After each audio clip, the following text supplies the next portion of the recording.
fan, that is a disastrous first 45.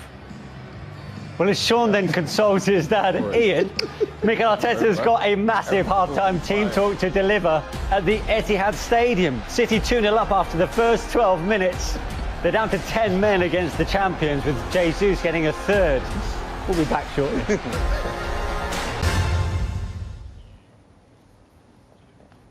Welcome back. We've had an incredible first half at the Etihad Stadium. The champions, Manchester City, are 3-0 up against Arsenal, who have been reduced to 10 men after a red card for Granit Xhaka. City scored with their first attack on the Arsenal goal after just 7 minutes, Sean.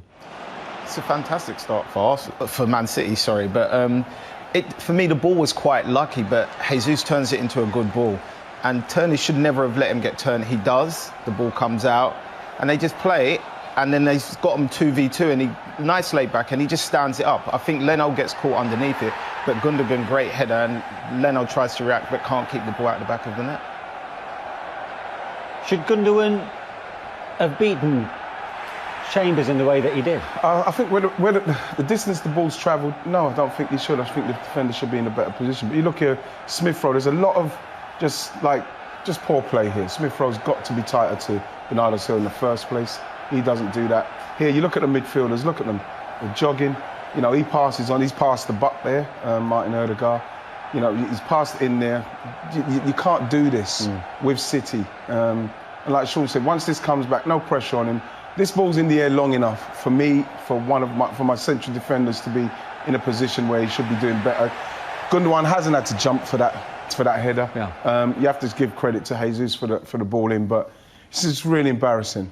This is really embarrassing. I don't know what his game plan is. I'm looking at the defence. It is a disaster class. You know, between Cedric, Holding, Kolasinac, you know, they're all over the place. The pressing, funnily enough, at the start wasn't bad. It was pretty good. But other than that, the organisation is absolutely abysmal. 12 minutes in, City were 2-0 up. One mistake essentially proving hugely costly.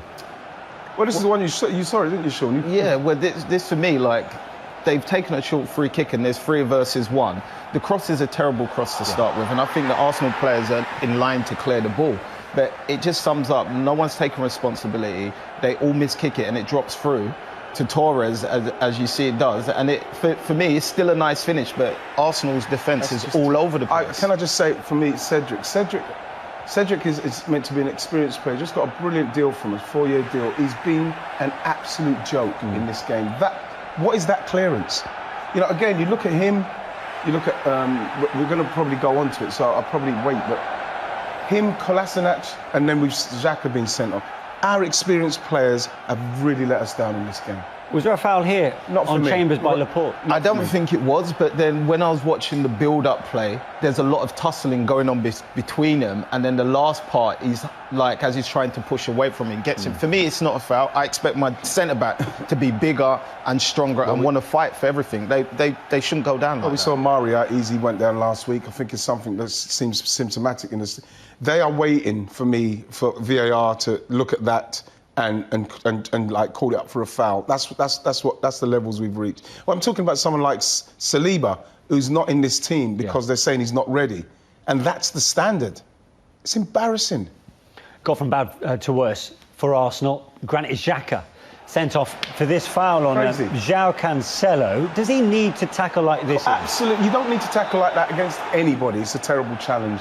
But when you're 2-0 down against City, you need someone like Xhaka, who's an experienced player, just like Cedric is, just like Kolasinac is, to be calm. Because this could be anything that Manchester City wanted to be. That challenge is a dangerous challenge. That's a dangerous challenge. He had to go. And I think they said he's been sent off, 11 times now in his career. I don't know what it is, but I don't know what Mikel is doing there, trying to justify that. But then this goal here, it's gone. This is where it's all gone to pot. For me, in respect of what they're doing from an organisation point of view, even before they went down to 2-0, when they went down to 2-0, there's no plan. There's no plan to what. Look at striker that you get 2 touches within the 6-yard box and have time to be that composed and still put it in. It just shows you how bad defensively Arsenal was today.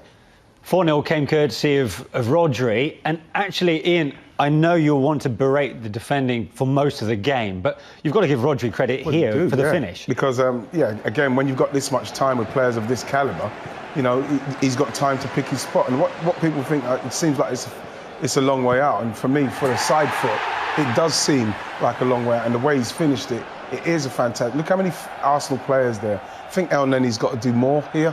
I think it's a half-hearted challenge. You know, his body doesn't look big. But when you look at it from this angle, watch where this starts. You'll see it better from the next angle, to be honest, but outside the post, that is. Yeah. And you'll see it better from here. This is an excellent finish, but this is the kind of stuff that when you're doing the shooting in training, that's the kind of shooting you do. They lay it back, set it off outside the post, and hopefully it bends in. Leno, no chance with that finish. It's a super finish. Yeah, 4-0 up, Manchester City had the luxury of bringing on Riyad Mahrez, and I know you were almost exasperated at that point because you know a player of his ilk can cause some damage. And as it turned out, he assisted here, didn't he, for Torres' second? You've got to show him down the line. Kieran Tierney lets him come inside. And look how easy that is for Ferran Torres to go in there, you know, with the centre. Look where he is, in between them. No one's picking him up. He's got him there, and then, bam, he's lost him. Too easy. I think that between the goalkeeper and the defenders, all the central defenders, too easy. And I'm supposed to believe that Kolasinac, somebody that they're trying to get rid of, is better than Saliba. William Saliba, who's out on loan, apparently not at the standard. So if he's not at the standard to play in this team and Kolasinac can play, why have we bought him? Because if Kolasinac can play in front of him, what's going on? Why have we bought him? Sean, do you think Pep would be surprised by how easy it turned out to be for City today? I think not only Pep, I think Man City fans, me including myself, we know obviously Arsenal in transition, well, if that's what you want to call it, but the first 10 minutes, it didn't seem like it was going to, like, their press was pretty organised. And the same thing happened when they played Chelsea. The first 10 minutes, they went out, they was organised. It's like as soon as the first goal goes in, they crumble and their mentality changes. But like we said at the beginning of the game, if you're going to play the system you played, so defensively, what happens when you go 2-0 down? Like, how do you change that around? Because you're already defensive. So to make so many attacking changes would have been more detrimental to them, which didn't help anyway, because Xhaka does something silly and gets sent off. There didn't seem to be the plan for, OK, we know that City are going to have a lot of the ball. The way he played, he wanted to play with the wing backs. So then you want to make sure that you can get on the ball and at some stage you can get your forward players in the game. I feel sorry for Aubameyang again today. Nothing happened for him. But what was the plan? Are we going to press them and then try and deny them space in the midfield so as then we can't let them get to us? And that, or are we going to drop off and have the 5 at the back? Because as soon as you saw them score, it went to 5-4-1. Yeah. We saw it on the tactical, and I'm thinking, well, what is the plan to then win the ball and condense the areas to get out and score? Because we've got to score to try and get back in the game or win the game. So this is where I have a massive problem, because I don't know what the game plan, I don't know what plan A is, and I don't know what plan B is. More reaction to come from the Etihad Stadium to Arsenal's latest Premier League defeat, which leaves them rooted to the bottom of the table.